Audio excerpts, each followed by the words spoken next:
Hey guys. This is the part 2 for What If Naruto Was a Businessman and the Owner of a Company. Hit like and subscribe if you like this one, and also please check the author in the description. Let's start.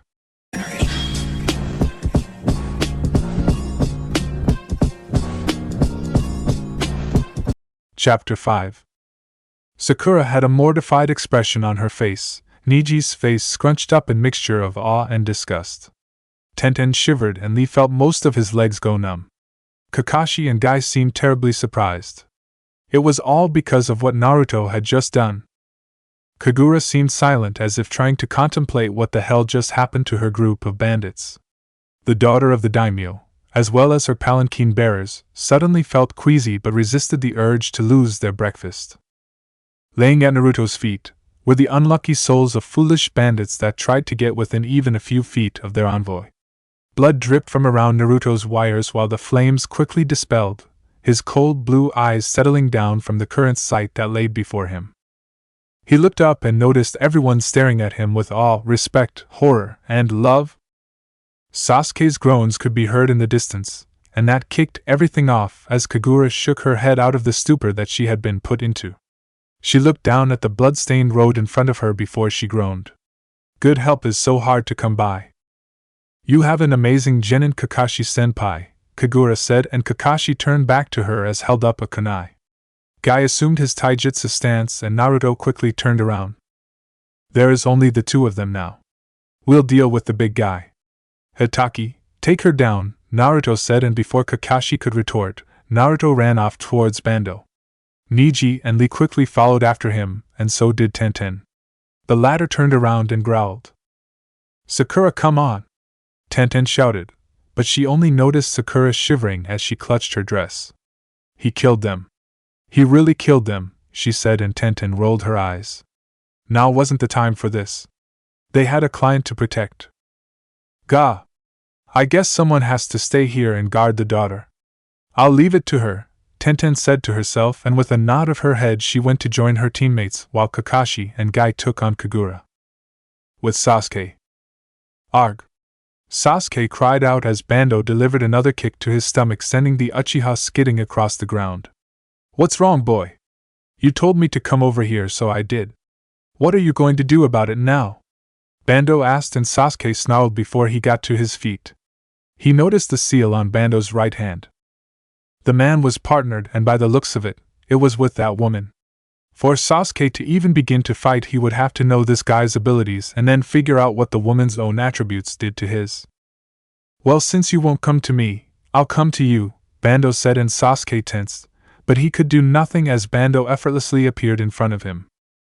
Sasuke tried to launch a kick, but Bando easily blocked it, and with his fist cocked, socked Sasuke in the stomach, getting a heavy cough from the brunette Uchiha as he got the wind knocked out of him. Sasuke's vision grew blurry in the air before he reached into his pouch and took out a shuriken. He tossed it at Bando and then threw a kunai. The kunai slammed against the shuriken and allowed the shuriken to trip a wire.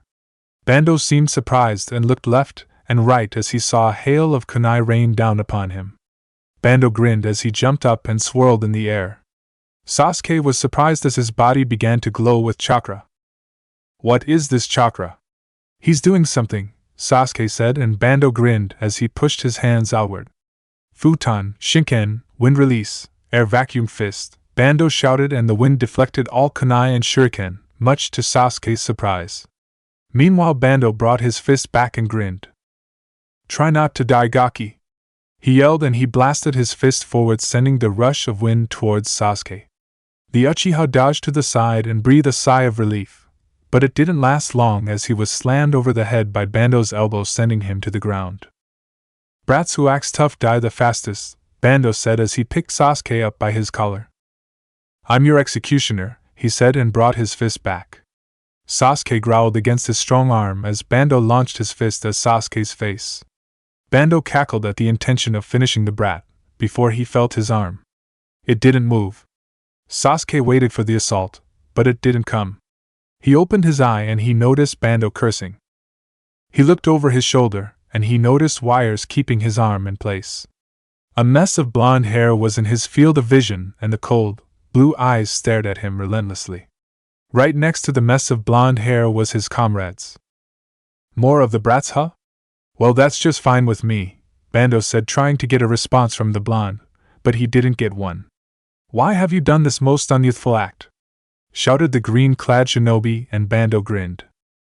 A bandit's got to know where his next meal is coming from, don't you think? He asked, getting a growl from Niji and Tenten. Hyuga, back me up. We're going in. You're going to need to follow my orders, Naruto said, and Niji turned to him. And why should I do that? Fate has already decreed my victory in this match. He is no challenge against the Hyuga clan, Niji said, and Naruto closed his eyes. He sighed and shook his head. Why did almost everyone that this blonde worked with have to have a damn ego in everything that they did? But that was their problem, not Naruto's. Fine then, you do whatever. Tenten-san, Lee-san, back me up, Naruto said, and unlike Niji, this got the better response out of the two. Both didn't know why they were taking orders from someone younger than them, but Naruto had already taken care of more than their share of bandits, so there wasn't any reason to not go along with it. Asa! You got it, Naruto-san, Lee said eagerly, and Tenten took out a scroll with her weapons inside. Alright, Naruto-kun. What's your plan? Tenten asked, not really caring that she used the kun suffix. It wasn't a big deal at the moment. Naruto nodded and was about to say something before he noticed Niji burst off. He grumbled to himself, but quickly began to speak with Lee and Tenten. Meanwhile, Niji charged at Bando with the best of his speed, but Bando looked unimpressed by it. He quickly decided to forego the punch to the face, and settled for the kick to the gut, getting a cry from Sasuke as he was sent into a tree. The Uchiha coughed and slumped to the ground. Bando then quickly turned his body, but he wasn't ready to instantly block as Niji appeared in front of him. Hack Kusho, 8 trigrams vacuum palm, Niji shouted as he slammed Bando at the center of his chest. A powerful thrust of wind expelled from his back from the pressure, while Niji smirked. However, that smirk didn't last as cackling came over the field.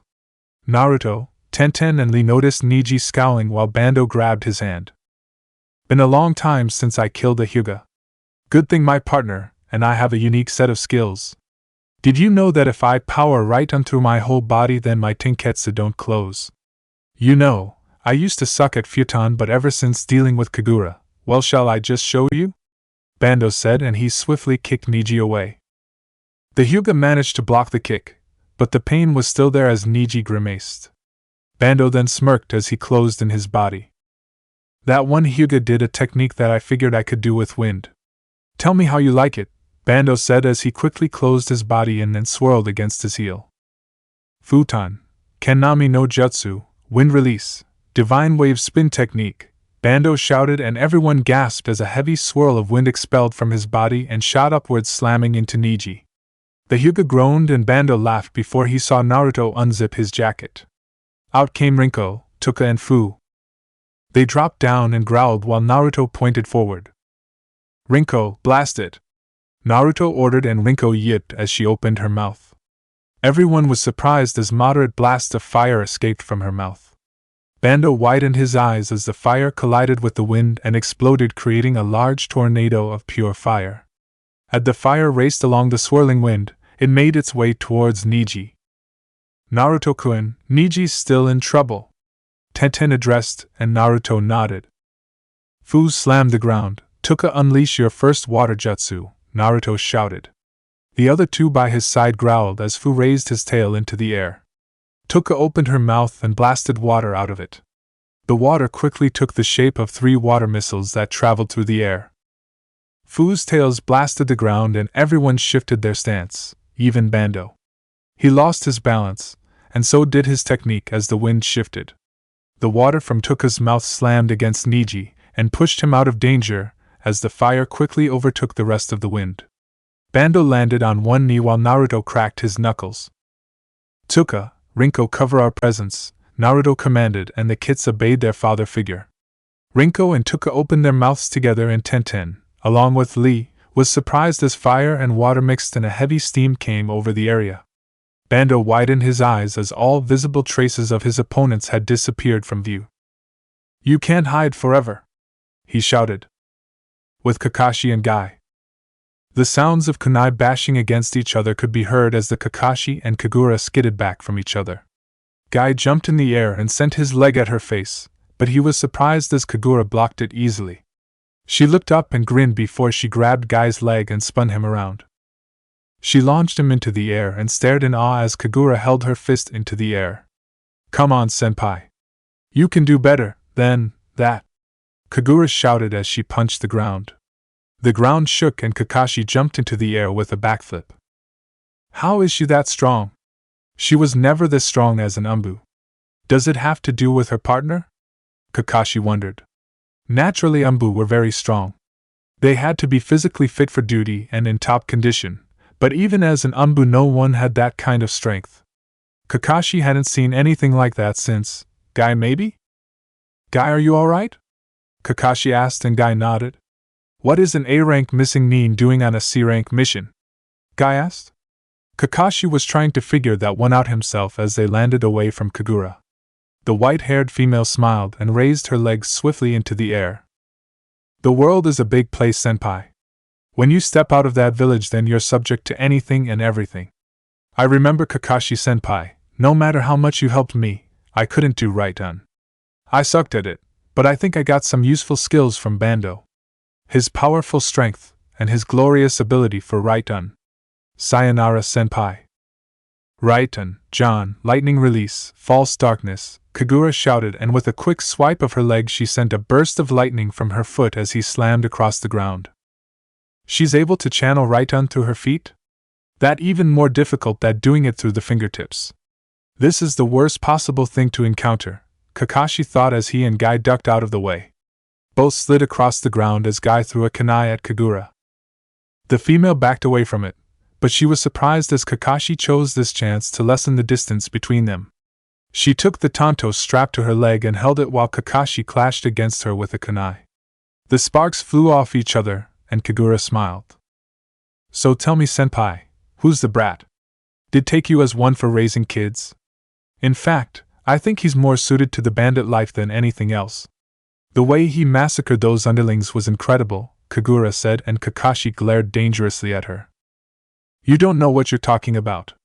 Naruto's nothing like you," Kakashi said, and Kagura smiled. "Kakashi, look out!" Guy shouted, and Kakashi looked down at Kagura's free hand. It blazed in lightning and Kakashi jumped away as Kagura smiled. "Glad you dodged. Now I can focus it all in one spot," and she trailed off as she slammed the fistful of right-done chakra against the ground, sending out a burst wave of lightning through it. Kakashi and Guy gasped while Kakashi's Sharingan was working overtime to analyze everything. Kakashi quickly flashed his own hand signs while Kagura did her own. "Right done, John," they both shouted at the same time. Lightning flashed between them both as they forced their lightning against the other. Kakashi growled and Kagura had a maniacal grin on her face. However, the duel was stopped short as Kagura jumped out of the way from Guy's foot that slammed into the ground. She backed away and Guy sped towards her. "My speed, Guy-sensei, and my recently added strength make me a perfect opponent for you," Kagura said as her leg and Guy's came together. Both of their fists met, and a quick burst of chakra came from them. Guy narrowed his eyes and Kagura kept her smile, while she turned to see Kakashi behind her. "You forget that there are two of us here," he said, and then threw a kunai at her. Kagura jumped over it and chuckled before landing on the ground. "Oh, I didn't forget. I wouldn't neglect you, senpai. But you'd better hurry. I wonder if Bando made mincemeat if you're brat by now," Kagura said, getting a grimace from Kakashi and Guy. "With Naruto." Lee grabbed Niji and slid across the ground and they went sailing into a tree. Lee coughed and Niji groaned. Sasuke snarled and Bando folded his arms. "You're all boring me here," he said to them. Naruto narrowed his eyes and so did Tenten. This wasn't a planned contingency. "Tenten, follow my lead," Naruto said to her. Tenten nodded and she watched in surprise as Naruto ran across the field in the best blur of speed that he could. Bando turned and matched that speed. Naruto took out a kunai, and so did Bando. They both clashed, but for a moment. It wasn't long at all and Bando grimaced as he was stabbed in the shoulder. "What the hell?" he said, gripping said shoulder. He saw the blonde trailing from it, and he looked at his kunai. It had been cut clean through and Naruto held up his own. Don't act so surprised. A shinobi should always be aware of how well their metal is made. Your ignorance will cost you, Naruto said as he threw his special kunai into the air. Tenten, now! Naruto ordered and Bando looked as Tenten finished what she was doing. Understood, she said, and everyone watched as scrolls wrapped around her as she sailed through the air. She touched the seals across the scrolls as weapon after weapon came out. Sogu, Shu Sinjin, manipulated tools, 1,000 blades attack, Tenten hollered as she connected the weapons to the threads of her hands and launched them towards Bando. Tuka, your turn! Naruto shouted. Tuka yipped and a fierce blast of water escaped her mouth. Just like before, it shaped into 6 water missiles as they converged over Bando's appearance. The missiles mixed with the ninja tools adding to the number, and Bando widened his eyes as Naruto jumped back. Bando wanted to do so as well, but he noticed a second Naruto holding him still. Hey, let me go, you brat! He shouted, but the second Naruto's eyes gave little away before a vicious grin came across his face. Bando gasped and he turned back to see the water and ninja tools flying towards him, but he didn't move in time as they exploded against his body. Bando fell out with the clone Naruto still on his back while Naruto held up a hand sign. Kai! Naruto shouted and his bunshin exploded as Bando screamed over as lightning and water mixed. The conductivity of the ninja tools helped in the power as the lightning from Naruto's right unclone took his water, and Tenten's tools electrocuted him. Bando cried from the sudden pain while they dropped to the ground. Tenten glanced towards Naruto, and so did Tuka, waiting for their orders. Did we get him? Tenten asked, but she only got silence. No, Naruto finally said, and it was sheer instinct that allowed him to tense his body and block as Bando's fist connected to his body and launched him high into the sky. Tenten gasped, as did Neji and Lee. Sasuke cursed as Naruto flipped through the air. Uchiha, Rinko, fire now! Naruto commanded. Everyone glanced towards Sasuke, who struggled to his feet. He quickly did his hand signs and took a breath while Naruto brought his fist back. Katan, Gokaku no Jutsu, Sasuke shouted at the top of his voice, sending the fire. He noticed Rinko stand next to him as she launched the same technique from her mouth. The fire went sailing towards Bando, who grinned. You won't hit me with that! He shouted as he dodged the fire, but a voice from overhead brought him to attention. Foolish man, it wasn't for you, Naruto said, and Bando turned his head to see the fire going towards Tenten. Tenten gulped, but she remembered Naruto's plan and looked down. Sure enough, Tuka and Fu were right in front of her. Fu slammed the ground with his tail, making an earth trench, while Tuka filled it with water. A clone from Naruto grabbed them all and jumped away as the fire collided with the water, making it explode. What was that supposed to do? Bando asked as most steam rolled in. He looked left and right, but unconsciously channeled wind chakra through his body just in case.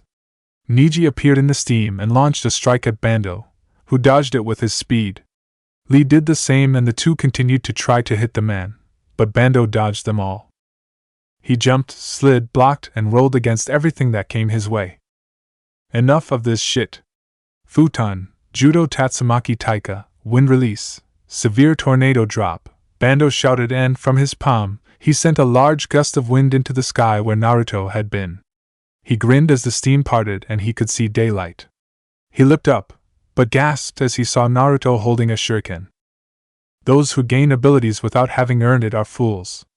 You are a disgrace to wind release user, Naruto said as he threw his Fuma shuriken through the air. Tenten and everyone else was in awe of how it looked in the sunlight. It gleamed and it blasted against the wind while Bando chuckled. Bold words. Try and do something about my disgrace of wind release then. He shouted and Naruto nodded. Kai! He cried and everyone watched as the seals on Naruto's shuriken lit up indefinitely. Wind, water, fire, lightning and earth sprayed from the blades and mixed together as it tore through the gust of wind that Bando unleashed. He gasped as the Fuma shuriken went sailing for him. Bando blocked with his body as the shuriken slammed into the ground and covered him in a mighty explosion. Naruto dropped the ground and looked while Lee helped Neji to his feet. Everyone looked intense before they heard laughing. Fuck it! Fuck it! Fuck it all! I'm killing that bitch! Bando shouted as he, much to everyone's surprise, dashed off back towards the envoy. Shit! Naruto said, and everyone raced back towards the carriage, but Naruto was probably the only one fast enough. He, Sasuke, and Lee went ahead with Tuka, Fu, and Rinko right behind them. The envoy appeared in front of them as Bando chuckled maniacally. Haruno, stop him! Naruto shouted as they bursted through the trees. Kakashi and Guy stopped their fighting with Kagura as they saw Bando rushing for the daughter of Cha no Kuni's daimyo. Kyoko widened her eyes in fear while Sakura shivered. Haruno! Naruto shouted and Sakura glanced back. Protect Kyoko-sama! A few men said, standing in front of Bando. However, in front of Sakura, they were cut down as their screams could be heard. Naruto threw a kunai, but Bando blocked it. He charged towards Kyoko, who moved to the back of her palanquin. His laughing echoed while Kagura sighed. That idiot. We need the bitch alive, damn it, Kagura said mentally. Only then did she notice Guy and Kakashi shoot off away from her. She shook her head left and right. Meanwhile, Sakura gulped as she raised her kunai into the air. She shook it, showing her nervousness and at the crazy look in Bando's eyes. Damn it, Naruto said as he tightened his gloves. His wires banged against each other, and he threw them forward. The wires clashed, and they grabbed Bando's hand. Bando glared murderously at Naruto, but the blonde didn't give a damn. Lee and Neji intercepted as they each launched an attack at him, but a sudden burst of wind pushed them away as they bashed into Naruto. The blonde cursed as they went crashing while Bando went forward. Sakura, what are you waiting for? Tenten shouted.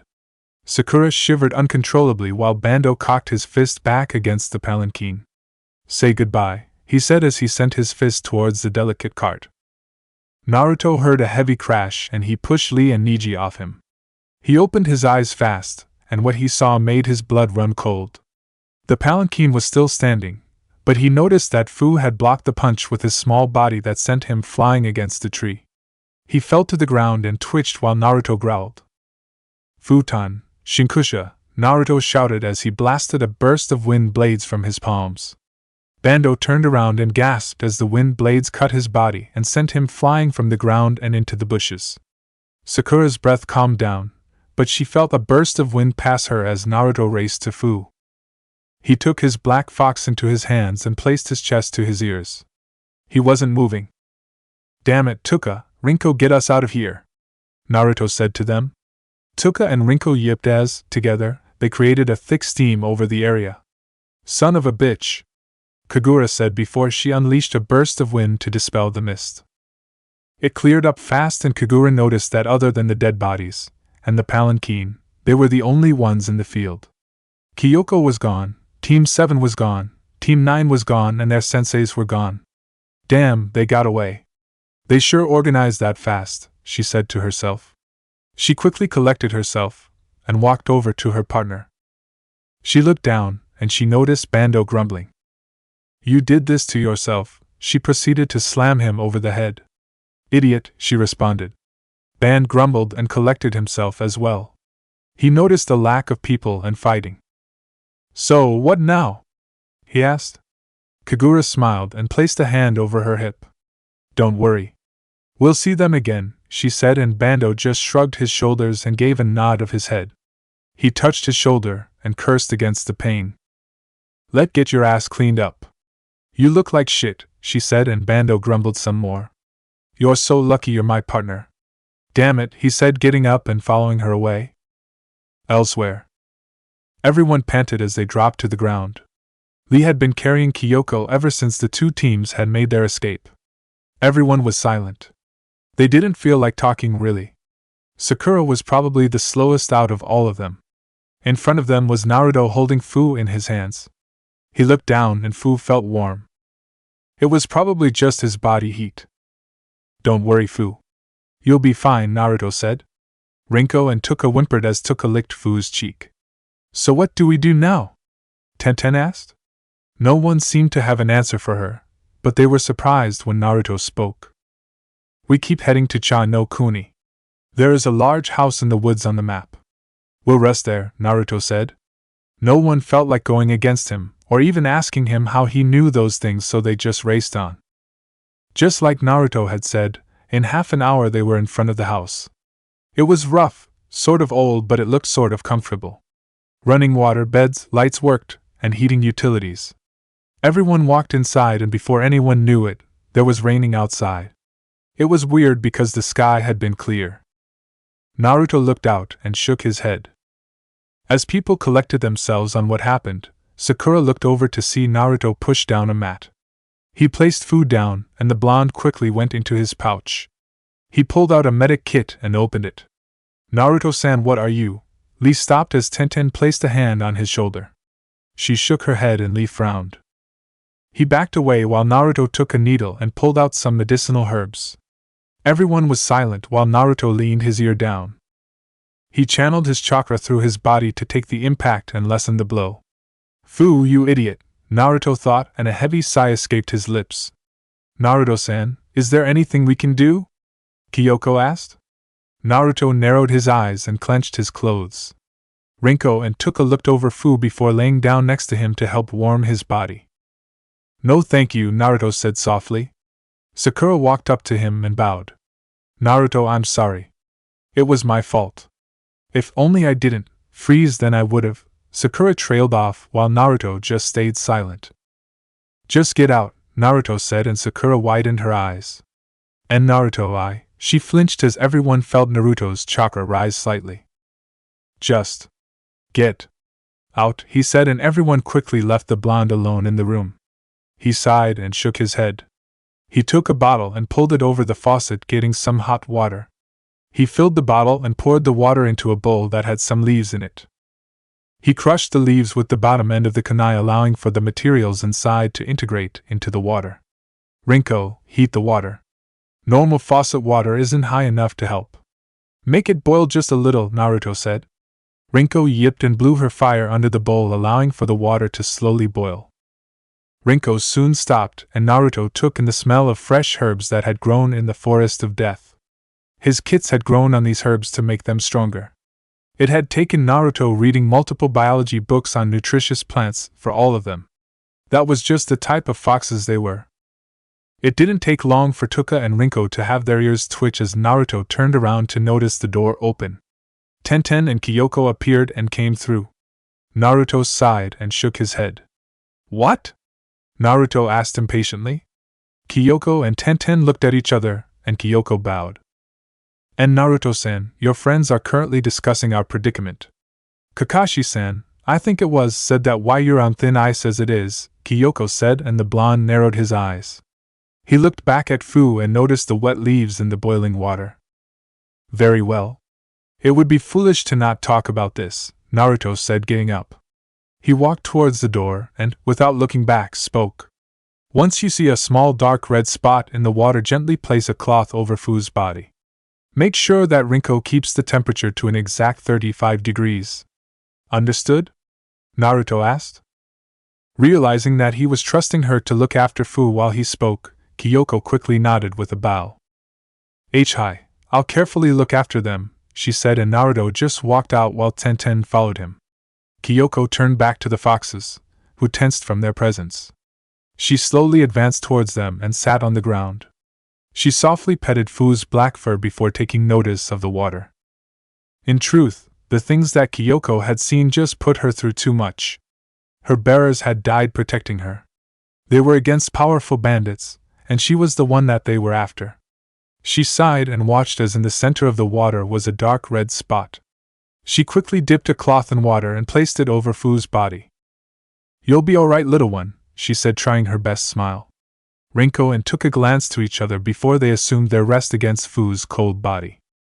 With Naruto, the blonde and Tenten came into the room where everyone was gathered.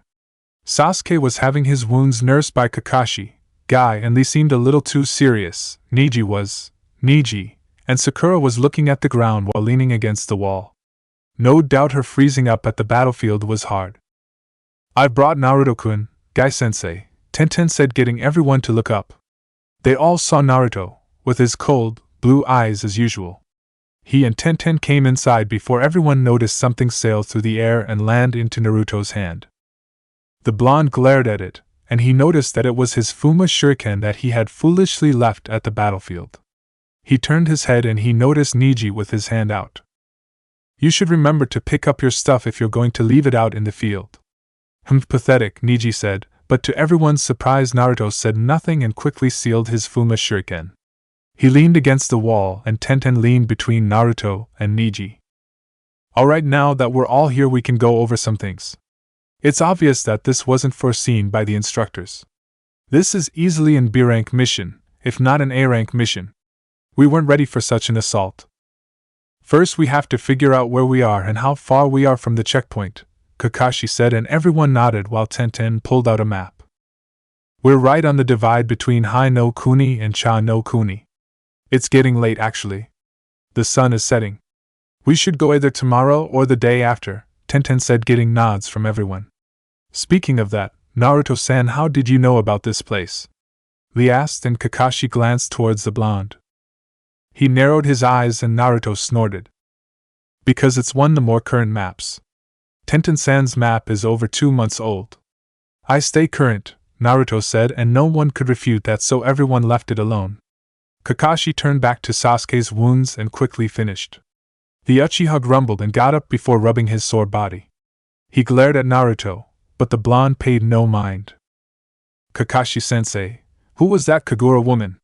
Sakura asked, finally getting her nerves together enough to ask something. Kakashi turned to her, and his expression was more than a little grave at the thought. Kagura was a former Umbu of Konoha. She left for unknown reasons. Not much is known about her, but she was a prodigy in futon techniques. In the Umbu, there is a rule that you must have a partner or you more than likely won't be drafted. Something about it doing that, Kakashi said to them. Kakashi, if that's true, then what about you? You weren't partnered, Guy said, and Kakashi sighed. He clenched his right hand and looked away. It's not something I want to talk about, Kakashi said, making everyone go silent. So if she's partnered and she's been in the Umbu, then does that mean that she's even stronger now? How are we going to beat them? Sakura asked. Everyone glanced to each other, and Lee raised his hand. Guy-sensei, what if one of us partnered? Lee suggested. Tenten and Sakura blushed. Tenten looked between Naruto and Niji while Sakura looked at Sasuke. I doubt it would make a difference if you genin partnered. You don't have enough skills to truly take them on, Kakashi said with an eye smile. Don't be foolish, Hatake. It's underestimation like that which will get you killed, Naruto said with a scoff. Kakashi narrowed his eye at his blonde student. I have no need for a partner, Niji said, scoffing at the very idea. Tenten sighed before she glanced to Naruto. The blonde genin just said nothing. He tried to keep his concern for food to a low, but it wasn't working out as well as he might have wanted. Well, in any case, you won't have to worry about such things, but Naruto, what happened with the bandits? I have seen ninja wire before, but such brutality was rather unnecessary, Kakashi said, and everyone turned to Naruto. That is not brutal, Hatake. Brutal is me cutting off all their limbs and leaving them alive while I use my wires to suffocate them to death. I use the efficient method. Because of it, we're not as exhausted as we might have been. The words unnecessary or too much do not apply to this world, Naruto said, and everyone noticed Sasuke get to his feet. Sasuke-kun, are you alright? Sakura asked, helping Sasuke, but the Uchiha pushed her out of his way and made his way towards Naruto. Sasuke stood right in front of his face and scowled. Give me those weapons, though. That Fuma shuriken, those wires, your kunai. I want everything on you of use, Sasuke demanded. Naruto blinked and titled his head to the side. Tenten sighed, Niji shook his head, Sakura frowned, Lee seemed confused while Kakashi and Guy narrowed their eyes. Everyone was waiting for some big retort from Naruto about it not being Sasuke's and how he could shove it up his ass, but they were surprised when Naruto said, alright. Tenten widened her eyes and everyone else gasped, but Kakashi probably knew where Naruto was about to go with this. Sasuke grinned, thinking he finally got what he wanted as Naruto went into his pouch. He quickly unsealed a calculator and mumbled. Let's see, 1 Fuma shuriken, 1 pair of wire gloves, 15 sets of kunai and shuriken, and 5 specially made swords. That's everything I have with me, Naruto assessed, and Sasuke's arrogant grin got even wider, but it dropped instantly as Naruto turned the calculator around. Your total is over 9 million yen. Cash up front, Naruto said, holding out his hand. Sasuke gasped, while Tenten seemed surprised. What did you say to me? Sasuke asked, and Naruto shrugged his shoulders. You thought I'd give it away for free? Foolish Uchiha, don't you dare come before me with such notions again. It's simple, we will leave in 2 days and we'll get there like normal, then we'll go on about our regular lives, Naruto said, walking off. Sasuke seethed and Tenten smirked, but didn't let it show. Neji just snorted and closed his eyes. Kakashi didn't say anything and neither did Guy. The matter was finished as far as they were concerned.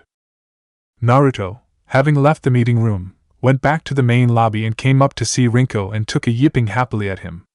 Naruto gave a small smile and scratched their ears. He heard another yip and he looked over to see Fu yipping happily at him. Naruto slowly scratched Fu's for getting a light purr from the fox. I did as you asked, Kyoko said, and Naruto turned to her. He turned back to his kits and they nodded happily as the blonde turned to her. Uzumaki. Uzumaki Naruto, Kyoko-sama. I would like to formally apologize for my previous actions. I am very protective of my kits. I am sorry if I offended you in any way, Naruto said, bowing, and Kyoko blushed at how handsome the blonde looked just then before clearing her throat. Oh, it was nothing, and Naruto-san.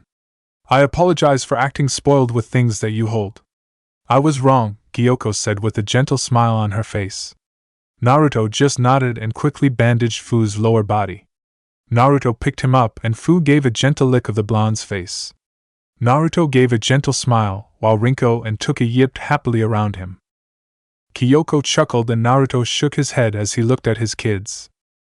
Naruto-san, when do you think we will be leaving? Kyoko asked, and Naruto's gentle glare turned serious, but not as much as before. We'll be setting out in 2 days. Do not worry. I will get you home, Naruto said, and Kyoko nodded as she left the room. Naruto took Rinko, Tuka and Fu, then left the area behind. Somewhere. Kisa walked through the halls of a hotel with an attendant and 2 bodyguards.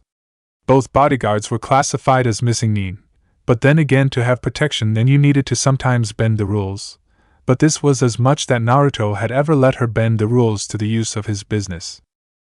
It had put Kisa on edge with what was going on, but she didn't have the time to worry about that. What room is it? Kisa asked impatiently. The attendant right behind her gulped, but held his notepad as easily as he could. Our room 402, he said, and Kisa nodded. She had foregone her casual attire and adorned a female business suit. The dress hugged her body in the right places, but Kisa was not a woman to be trifled with. She had more than her fair share of perverts hitting on her, and she'd hit right back. It was one of her more endearing qualities. Kisa had been a retired Jonin shinobi for KyuubiGoku. Her first bodyguard was more than half her age, heck, maybe even less than that. Ryuzetsu, I want you on guard for anything. This asshole even lifts his cane, then I expect a blast of kunai lunging at his damn throat. I hardly like the eyesore as it is, Kisa said to the younger girl. Ryuzetsu nodded with a bow of her head as they continued to walk through the entire building.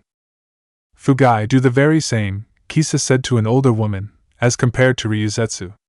Fugai nodded her head, though it was a given that she wasn't happy, at least not at the moment. Fugai hated the person they were about to meet. She was an orphan and never really had much of a fair life. That's why when Kisa and Naruto had introduced themselves to her 2 years ago, she had jumped at the chance for a better life. The others were back taking care of the company.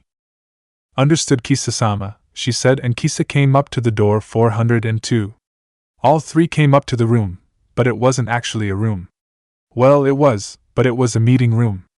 In that meeting room were about 3 people. 2 men and 1 woman. That was minus Kisa herself.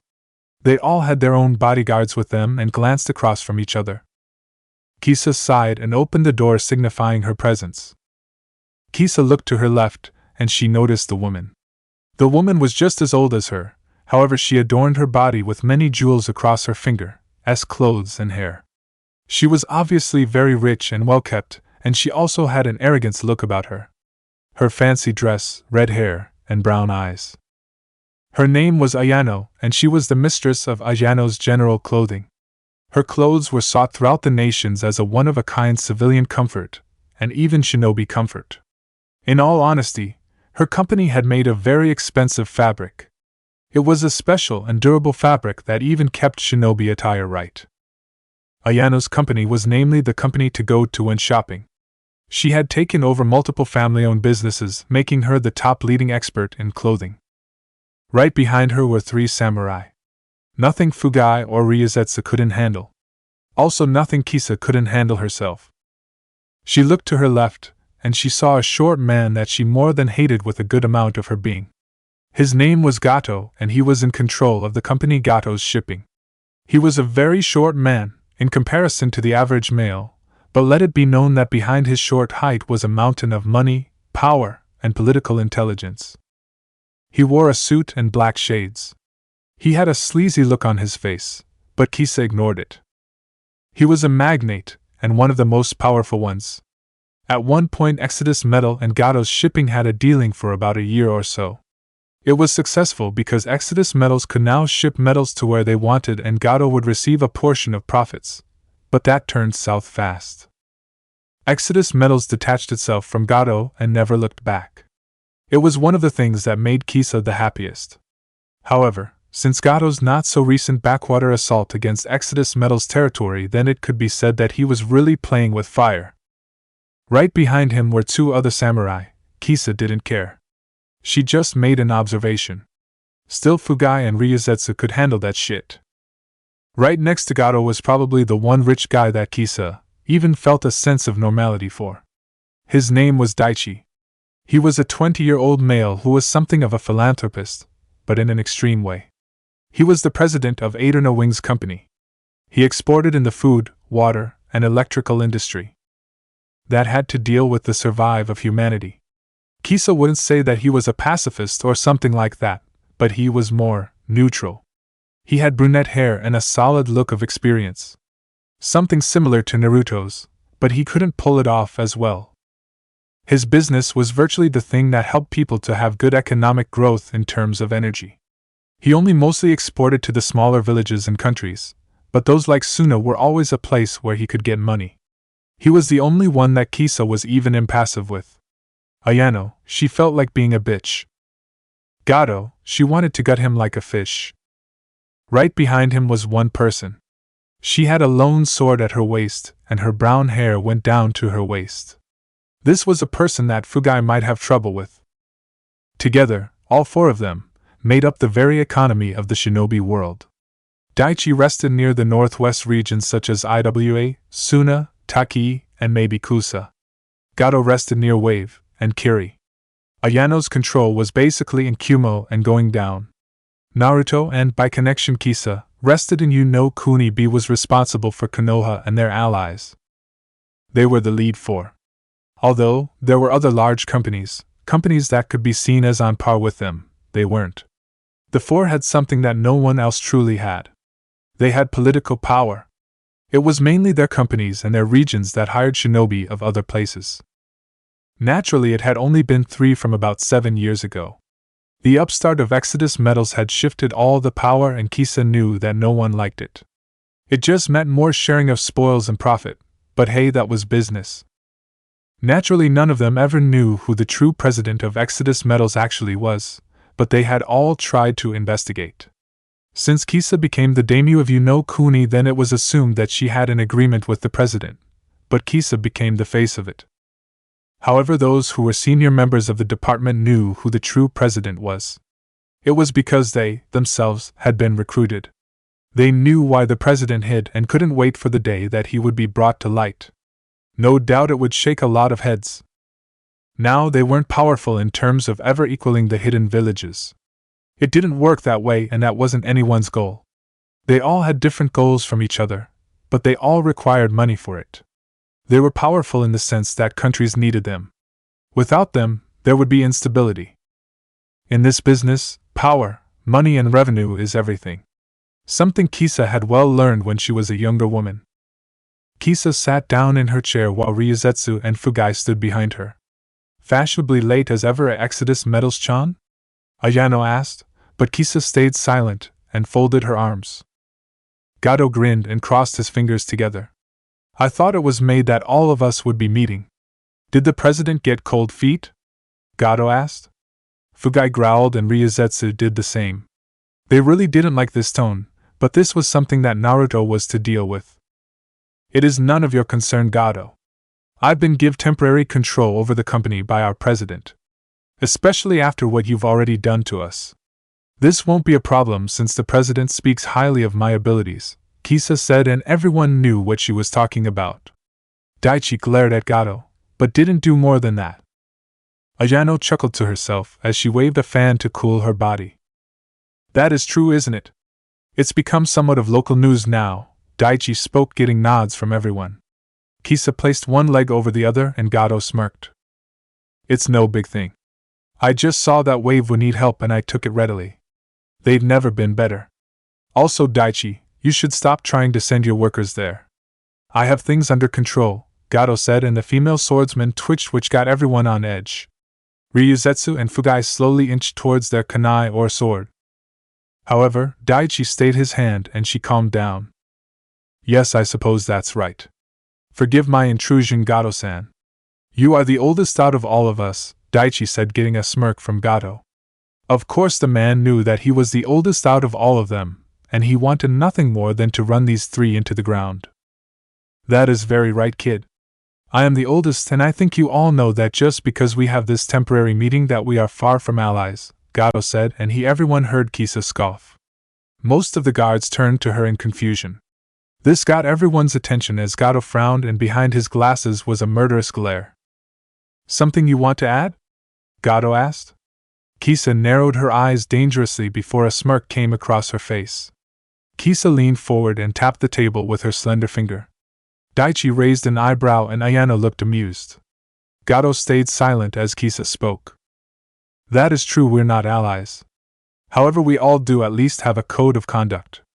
We try not to mess with each other's business as it indirectly affects one of us.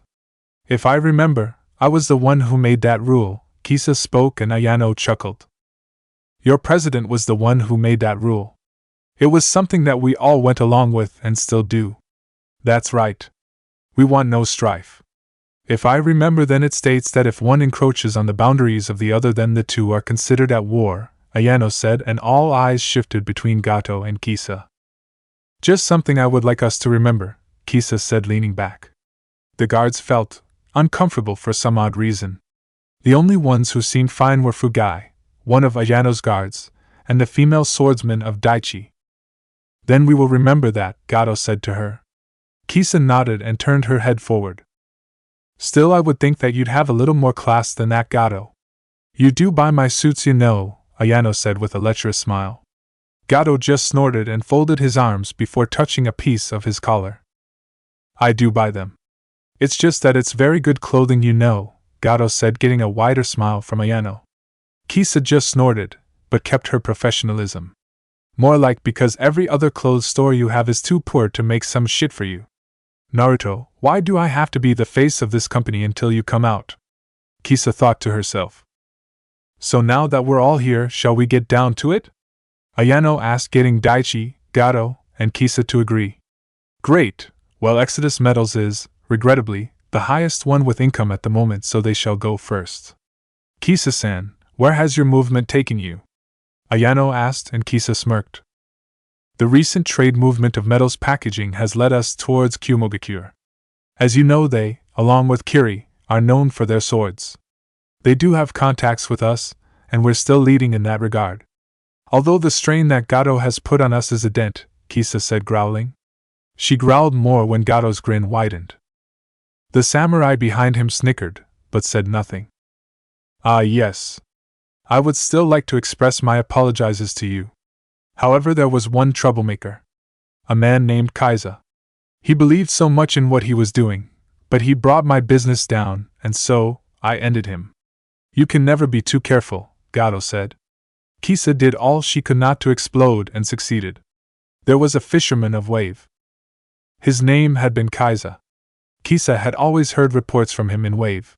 He was always adamant about helping Exodus Metals, that he had become a worker. When he had died, Exodus Metals had really lost one of their best members. I suppose we've all had that point with troublemakers, Ayano said, looking away. Daichi said nothing, and neither did Kisa. Very well. Also, Aderna has an existing contract with Exodus. Kisa-san, must we renew our contract? Daichi asked.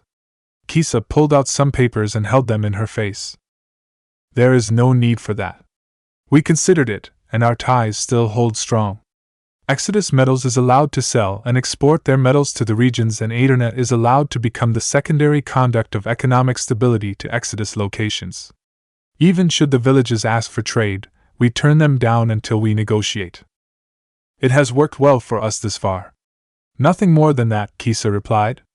Daichi nodded and stepped back from the talk, allowing things to proceed. Everyone went on with their meeting and their talk about their businesses and the newest leads to technology, and the way that the world was going. It wasn't that hard to actually have started the meeting, and no commotions were made known. Naturally, the four had reasons to be angry with each other, but that was business to a T. It was just the way that companies like theirs worked. So the railways that are planning to lead from Kusa to you are going to be better transported for civilians, and they must have their passports at all time to ride through the countries. You know, Kuni already doesn't tax its people as much since Exodus Metals became their leading export. The passports can be obtained in any of the 4 stores between Iwa and Konoha, Daichi assessed. Everyone agreed with that assessment as they got to their feet. Ayano and her guards quickly left with a slight wave. Daichi gave a bow and excused himself, leaving only Kisa and Gato. You really are an ass, you know, Kisa said, and Gato chuckled. I've been called worse, woman. You're telling me nothing, but don't think you can take me on. I've been at this game longer than you, and when your president wants to stop hiding, then he'll know where to find me, Gato said, getting glares from Ryuzetsu and Fugai. Kisa, however, chuckled and patted Gato's shoulder. The samurai tensed, and so did Fugai and Ryuzetsu. They glanced to each other, and Kisa stopped. Trust me, Gato. Enjoy yourself as much as you can. It might not be today, it might not be tomorrow, it might not be next week, or it might not even be next month, but do you know what happened to the last person who crossed our president?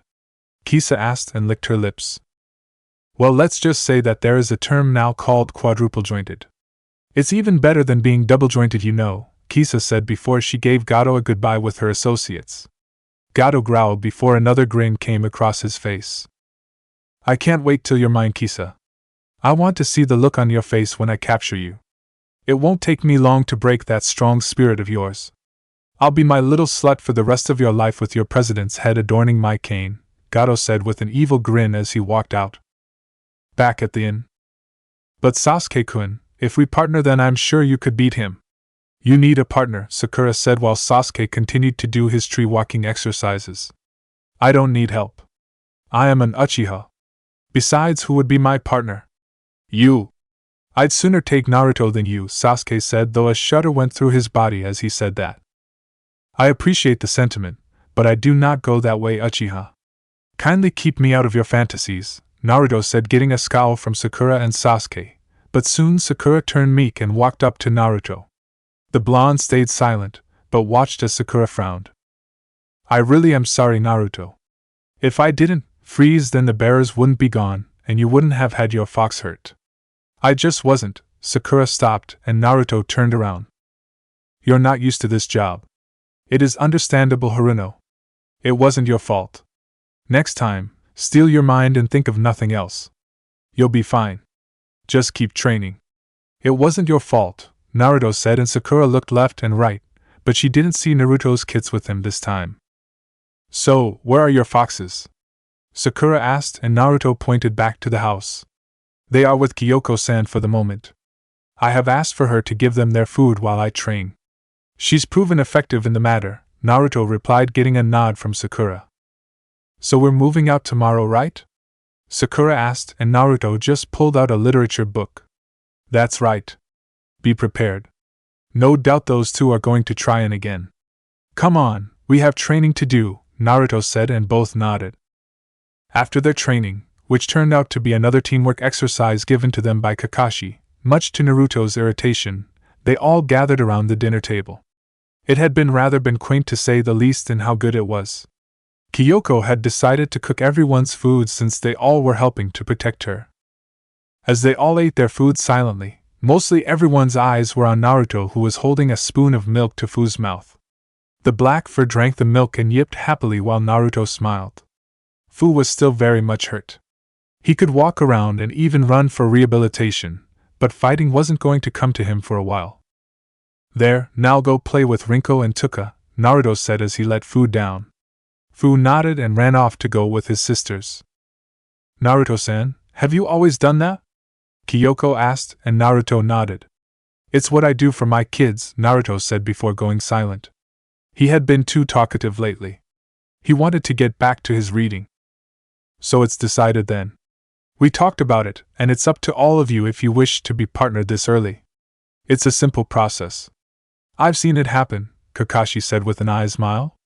Instantly, Naruto got up and walked off as he excused himself from the table. He disappeared into the shadows of the night, while others sighed. Niji followed and Tenten sighed sadly again. Lee was looking at Sakura, but Sakura was looking at Sasuke. Tenten walked off having finished her food. Will I get stronger? Sasuke asked. Kakashi and Guy glanced to each other. Things were silent for a long time, but Kakashi spoke up. It's not about getting stronger, Sasuke, but you will depending on who you partner with, Kakashi said, and Sasuke got up. Then no thanks. If I won't make me stronger, then I have no use for it. Only those who can ever match me will partner with me, Sasuke said, got up, and left, leaving Sakura dejected. Lee tried to console her, but she didn't seem to let it affect her. Kakashi and Guy shook their heads. That's why it was hard for Genin, and maybe Chunin, to find partners.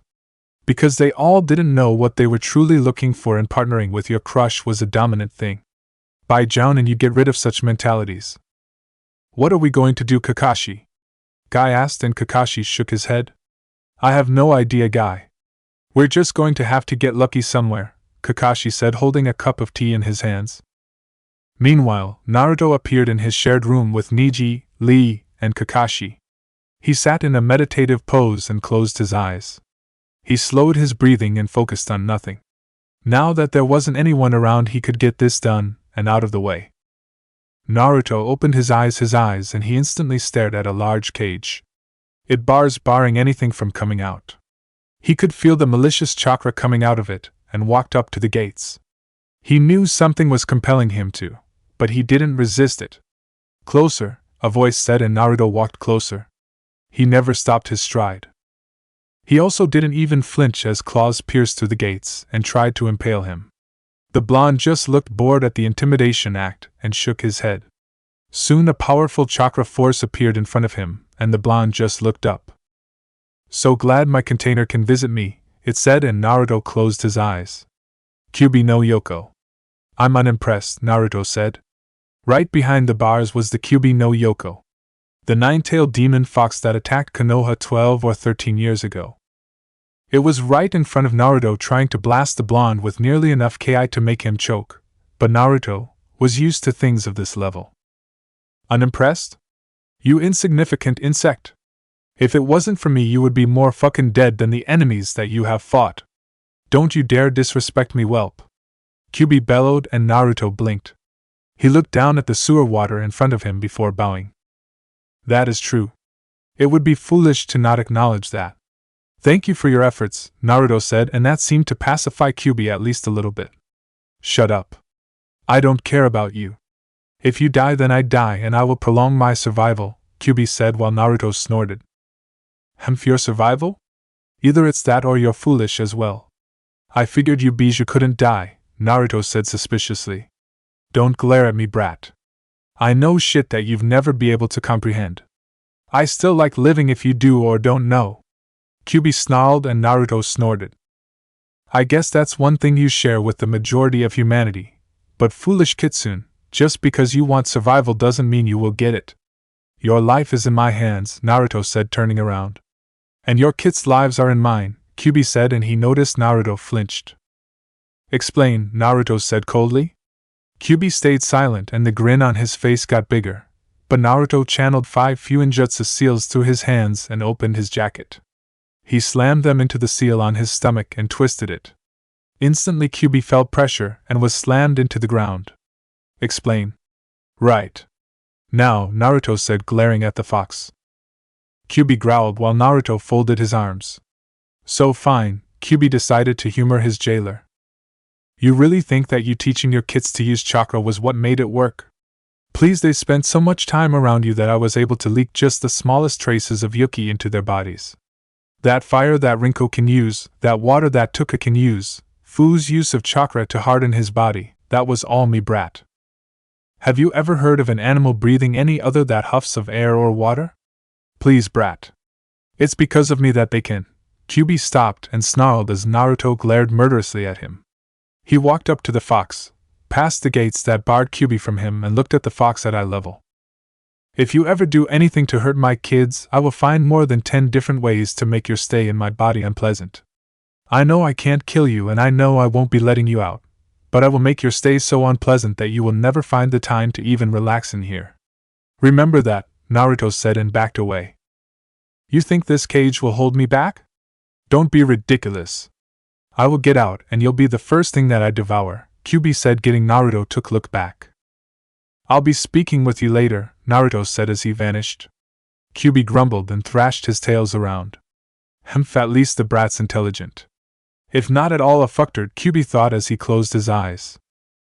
Naruto opened his eyes and he noticed Rinko, Tuka and Fu at his feet looking at him worriedly. Naruto raised his hand and slowly brought it down over Rinko, Tuka and Fu.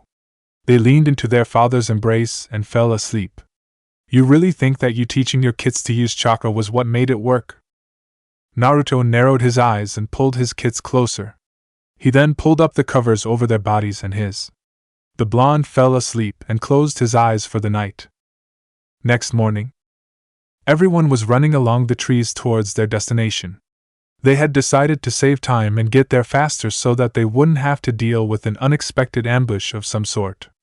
Kakashi had Kyoko on his back in a piggyback ride. In Kyoko's hands was Fu. Naruto had charged Kyoko with taking care of Fu for the good majority of the way, which elated Kyoko that when she had taken care of Fu that first time that Naruto had, sort of, trusted. She couldn't get as much freedom as she would have liked, but she could take it. His black fur felt so soft to her fingers. It was obvious that Naruto always treated his kids well. They were healthy, furry, and soft. The whole package.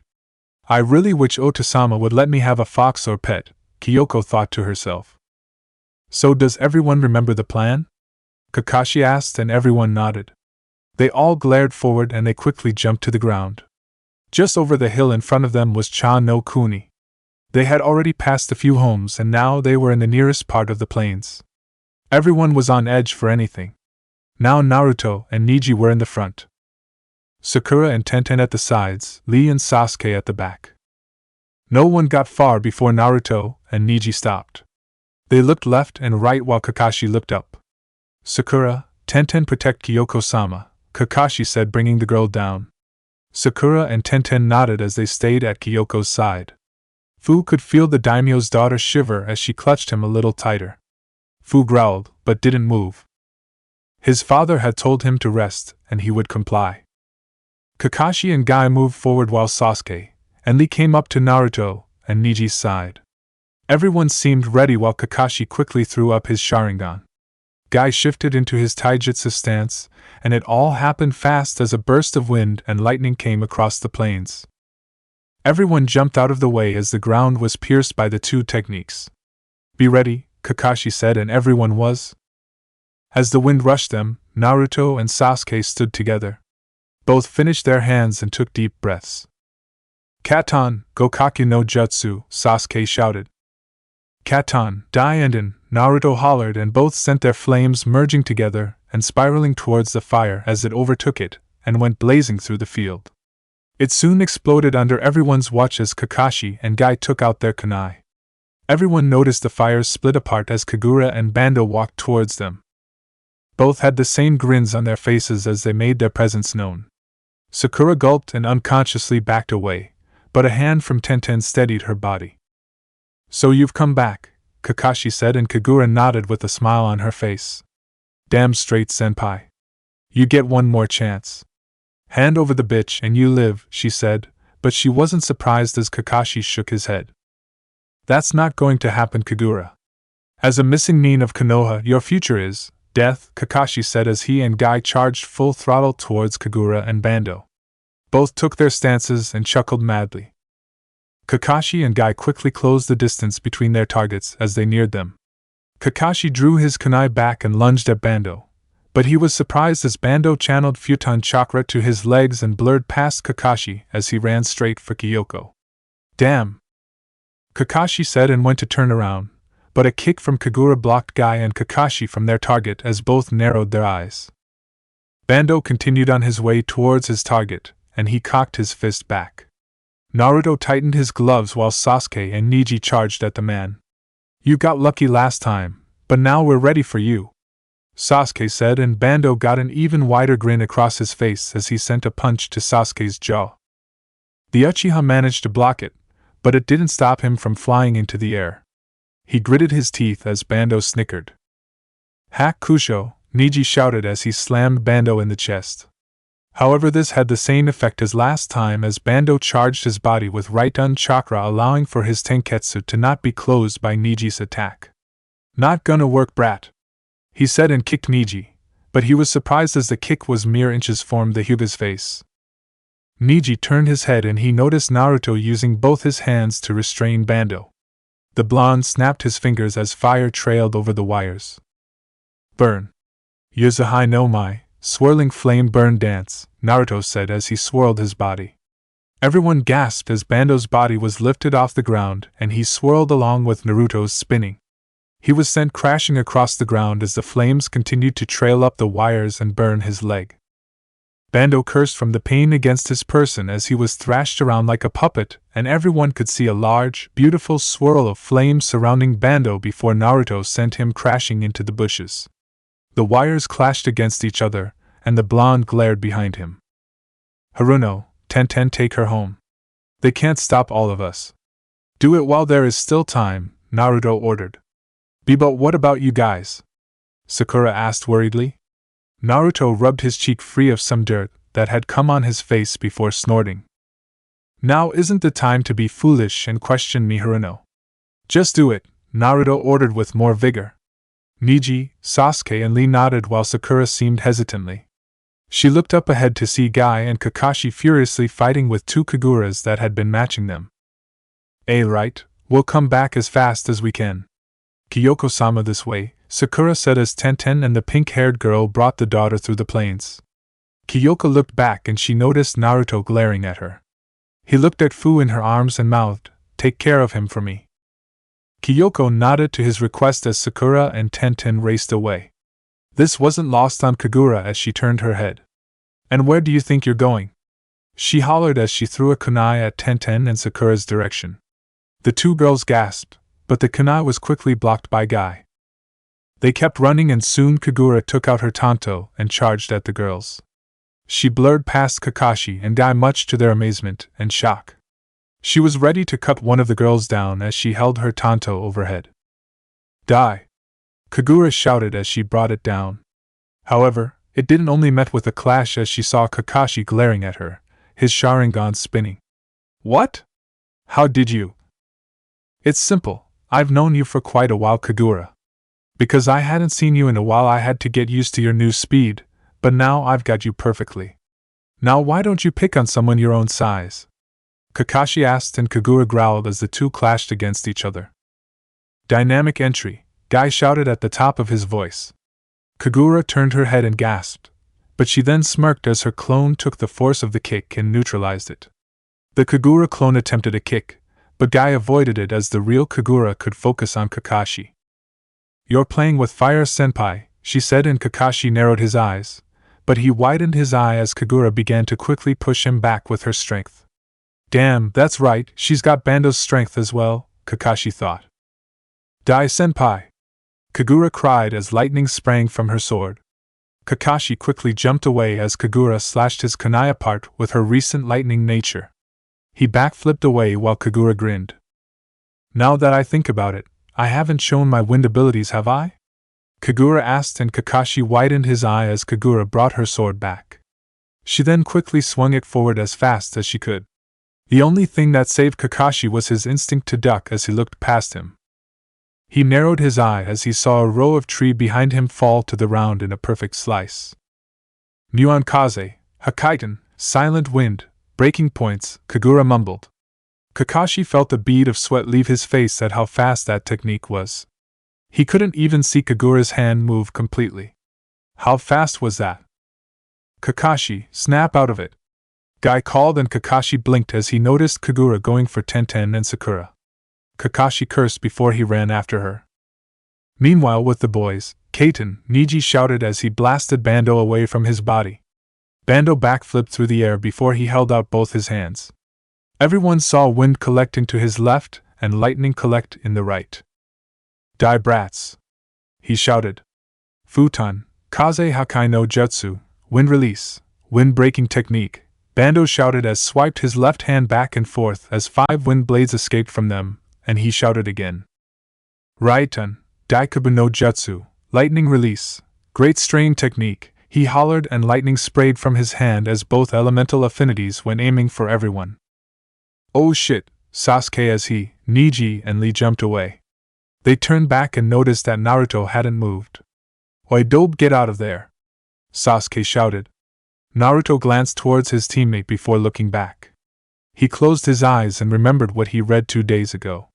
He pushed his hands across his body and allowed a breath to escape his lips. Rinko, fire, Naruto ordered. Rinko yipped and opened her mouth. As he knew she did that, Naruto surprised everyone as he opened his eyes and swung his hands. Futon, Atsugai, Naruto shouted and a heavy burst of wind expelled from his body and it collided with Bando's own wind, breaking it apart, and crashed into his lightning. The lightning never stood a chance as it was torn to shreds. What? Bando asked in shock as the wind raced for him, but everyone noticed Rinko blast fire from her out of her mouth. It clashed against the wind and everyone gasped as a heavy firestorm roared over the area. Bando covered his body before it was encased in the fire.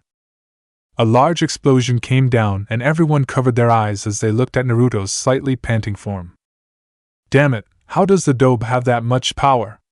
Sasuke thought to himself. Niji seemed surprised while Lee gave Naruto a thumbs up though the blonde couldn't see it. Meanwhile Naruto looked at his arms and he noticed them trembling. Looks like it was foolish of me to think that I could do that without consequences.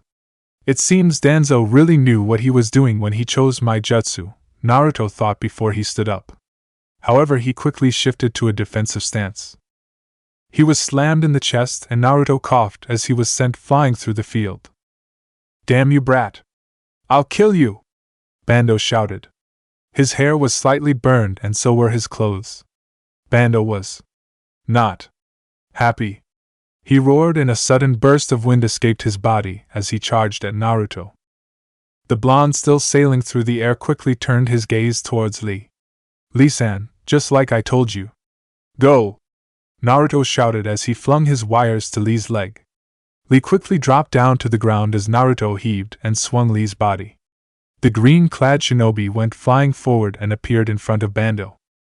It was only then did Sasuke and Niji notice Lee had his wrappings undone.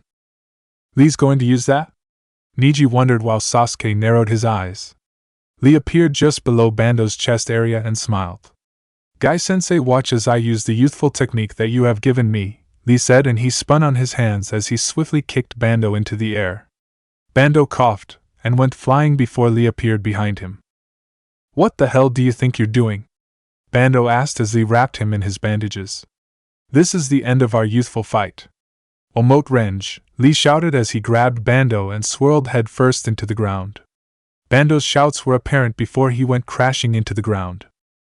Lee rolled to the side and panted while Niji and Sasuke seemed ready for anything. However, everyone visibly relaxed as Bando's body dropped to the ground. He didn't move.